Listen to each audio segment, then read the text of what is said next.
Hello everyone, अब तक हमने पाइथन के अंदर बेसिक चीज़ें समझी और बेसिक कॉन्सेप्ट को सीखा, पर अब मेन सवाल आता है कि जो हमने पाइथन सीखी हम उन्हें रियल लाइफ में कैसे यूज़ करें।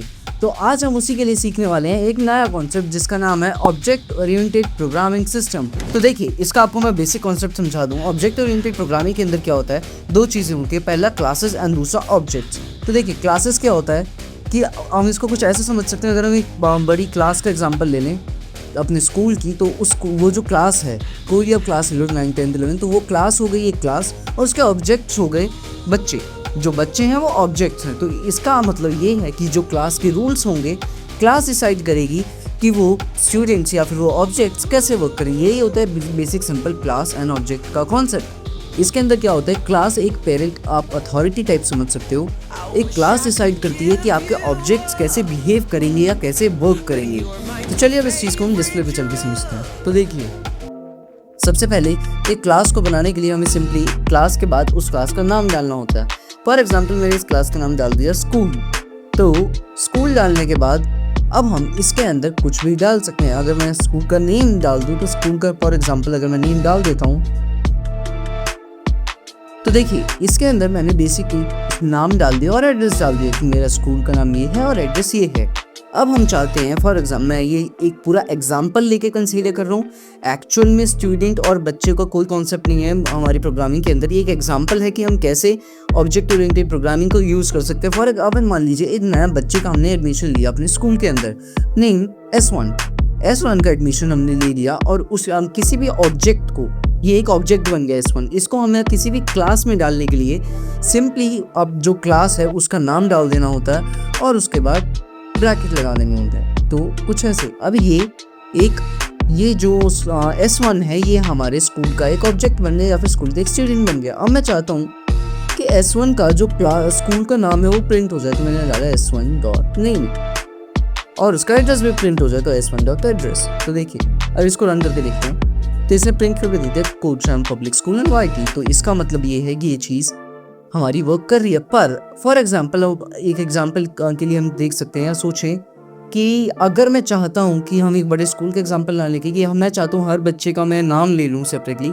कि वो अपना मेरे को फर्स्ट नेम और सेकंड नेम बताए, तो हम उसको कैसे कर सकते हैं। क्योंकि आप देखोगे तो इसमें हमने एक फिक्स्ड वैल्यू डाल दी, पर हम इसके अंदर अपनी कोई भी इनपुट नहीं ले पा रहे हैं। अगर हम इसके अंदर इनपुट दें, फॉर एग्जांपल बच्चे का नाम मैंने डाल दिया सक्षम, अब हम इसको रन कराएं तो टेक्निकली मैं चाहता हूँ कि ये सक्षम नाम प्रिंट हो, पर ये एक एरर दे रहा है।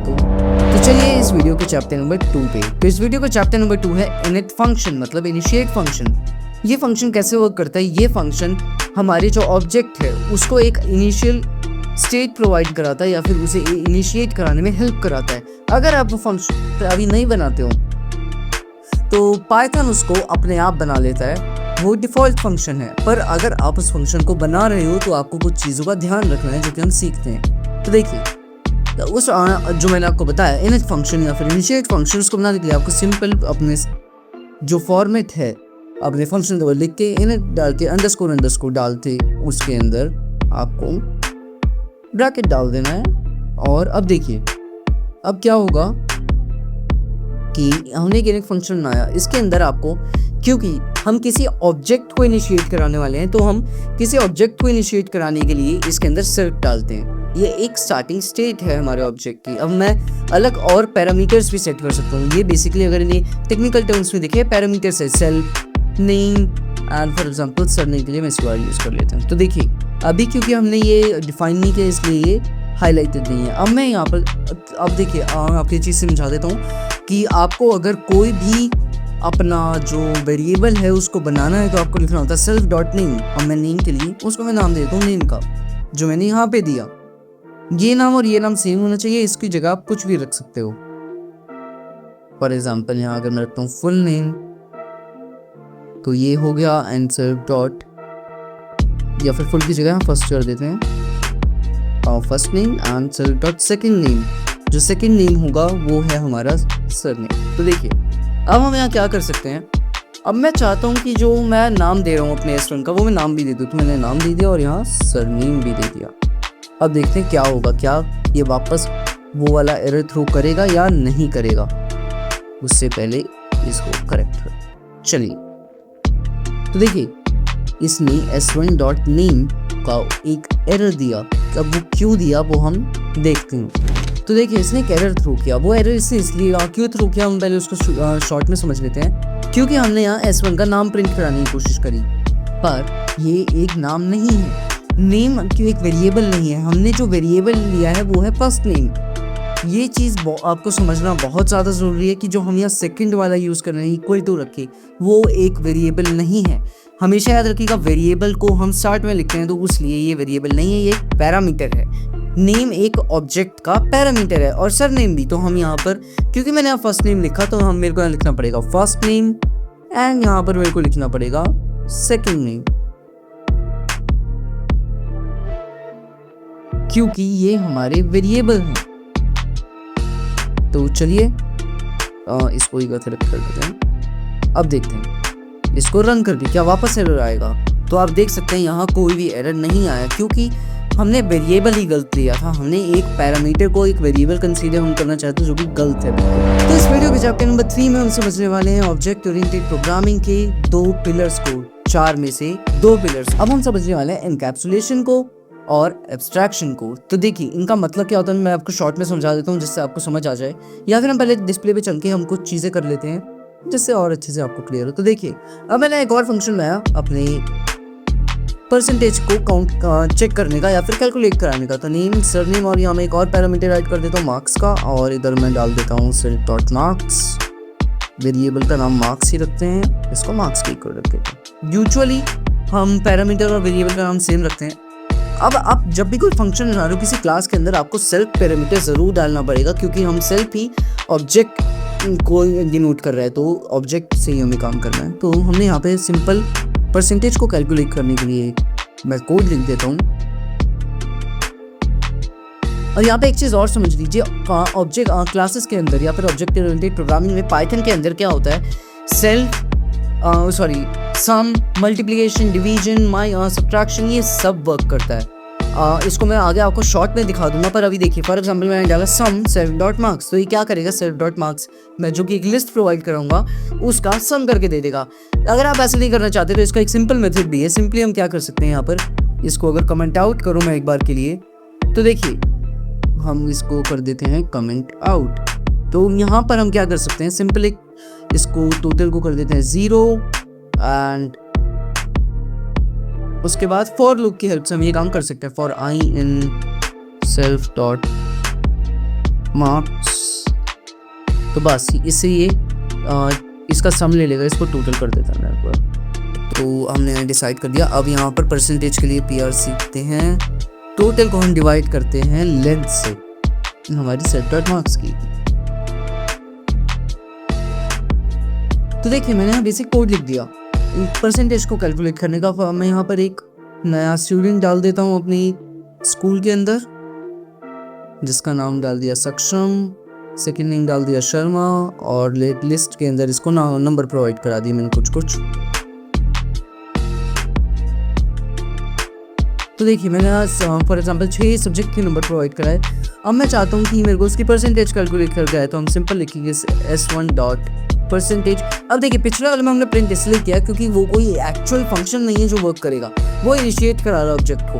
पर यहाँ पर क्योंकि हमने एक पूरा फंक्शन क्रिएट कर दिया जो कि प्रिंट वगैरह सब कर रहा है, और यहाँ पर अगर किसी को डाउट हो, अगर आपने पहले कॉन्सेप्ट नहीं सीखे हुए, तो इसको हम बोलते हैं f स्ट्रिंग। इसकी हेल्प से हम वेरिएबल्स को बहुत ईजिली अपनी स्ट्रिंग के साथ यूज़ कर सकते हैं, और इसकी फुल फॉर्म होती है फॉर्मेटेड स्ट्रिंग। तो इसके बाद जब आपने इसको रन किया तो इससे क्या गया, परसेंटेज ऑफ सक्षम इज 30.5, इसने प्रिंट करके दे दिया। अब इसके अंदर अब आप देखिए ये चीज़ बहुत ध्यान से सुनकर, अदरवाइज आप समझ नहीं पाओगे। अगर अब मैं चाहता हूँ कि इसके अंदर कोई और स्टूडेंट, कोई और इंसान आके ऐड करे, अगर मेरे को ये सब कोड नहीं पता, क्योंकि ये सब मेरे को पता है किसी और को नहीं पता, तो जिसको नहीं पता अगर वो मैं चाह रहा हूँ कि वो भी ऐड कर दे, तो क्या वो कर सकता है? इसका जवाब होगा हाँ। उसे सिंपल क्या करना है, एक स्टूडेंट का नाम देना है, उसको क्लास के अंदर डाल के नेम, सेकेंड नेम और उसके बाद मार्क्स देने। उसको कोई भी मतलब नहीं है कि मैंने ऊपर क्या कोड लिखा, कौन से कॉन्सेप्ट यूज़ किए, मैंने टोटल इसका सम वाले मेथड से दिया या फिर फॉर लूप से दिया, उसे कोई मतलब नहीं है इन सब चीज़ों से। हमने बेसिकली क्या किया, अपने कोड की कॉम्प्लेक्सिटीज़ को हाइड कर दिया। ये होता है एब्स्ट्रैक्शन। एब्स्ट्रैक्शन का सीधा साधा मतलब है कि जो कोड के अंदर कॉम्प्लेक्सिटीज़ आ रही हैं आप उसको हाइड कर रहे हो। और यहीं पर अगर आप देखो, ये पहला फंक्शन हो गया, ये दूसरा फंक्शन हो गया। तो ये दो फंक्शन को हमने सीधा एक क्लास के अंदर डाल दिया। इसको हम बोलते हैं एनकैप्सुलेशन। एनकैप्सुलेशन क्या करता है? मल्टीपल फंक्शंस को एक क्लास के अंदर कंटेन करवा देता है। यही काम था एनकैप्सुलेशन और एब्स्ट्रैक्शन का। तो इस वीडियो के चैप्टर नंबर 4 में हम ऑब्जेक्ट ओरिएंटेड प्रोग्रामिंग के बचे हुए दो पिलर्स को समझने वाले हैं, जो कि है इनहेरिटेंस एंड पॉलीमॉर्फिज्म। ये सुनने में थोड़ी मुश्किल लगते हैं पर बहुत ईजी है। तो देखिए, सबसे पहले मैं आपको पॉलीमॉर्फिज्म के बारे में बताता हूँ। पॉलीमॉर्फिज्म क्या होता है? आप फॉर एग्जाम्पल, हमने एक एनिमल नाम की एक क्लास बनाई। अब उसके अंदर अलग अलग एनिमल्स हैं, उनकी अलग अलग आवाज़ें हैं, तो मैं उन सबको डाल रहा हूँ उसके अंदर। तो मैंने फॉर एग्जांपल डॉग की आवाज़ डाल दी। अब उसके बाद मैं चाहता हूँ कि वही आवाज़, क्योंकि सेम फंक्शन हम प्रिंट वाला ही हो, बहुत सिंपल होगा, हम प्रिंट स्टेटमेंट यूज़ करेंगे। अब मैं बर्ड की आवाज़ तो वो नहीं होती, तो हम चेंज करेंगे। तो यही है पॉलीमॉर्फिज्म की, एक कोड के या फिर एक चीज़ के दो आउटपुट भी हो सकते हैं, दो या दो से ज़्यादा। इस चीज़ को भी हम स्क्रीन पे समझते हैं। चलिए, अब मैंने एक क्लास बनाई नेम्ड एनिमल। इसके अंदर एक फंक्शन है स्पीक का, कि हाँ ये बोलेगा, हाँ कुछ कुछ बोलेगा। अब हम एक और मैं फंक्शन बनाता हूँ। अब इससे पहले मैं आपको एक चीज़ और समझा देता हूँ। अब देखिए, डॉग एक एनिमल है, तो मैंने इसको एनिमल दे दिया। अब इसके अंदर आपका डाउट आ रहा होगा, अपने सेल्फ की यूज़ क्यों नहीं किया? क्योंकि मैं एक क्लास से इसको लिंक कर रहा हूँ। इसको हम बोलते हैं इनहेरिटेंस। आप दोनों कॉन्सेप्ट मैं होप कर रहा हूँ इजीली समझ गए होंगे। बहुत ईजी तरीके से मैंने समझा दिया और दोनों के एग्जांपल भी मैं शो कर देता हूँ। इनहेरिटेंस का बेसिक कॉन्सेप्ट होता है कि आप किसी और क्लास से किसी फंक्शन को या किसी और चीज़ को इनहेरिट कर रहे हो, बेसिकली फंक्शंस को ही। तो हमने डॉग क्लास नाम के एक वो डाल दिया। हम एक और फंक्शन बनाते हैं स्पीक एंड सेल्फ। इसको ही कॉपी कर लेते हैं।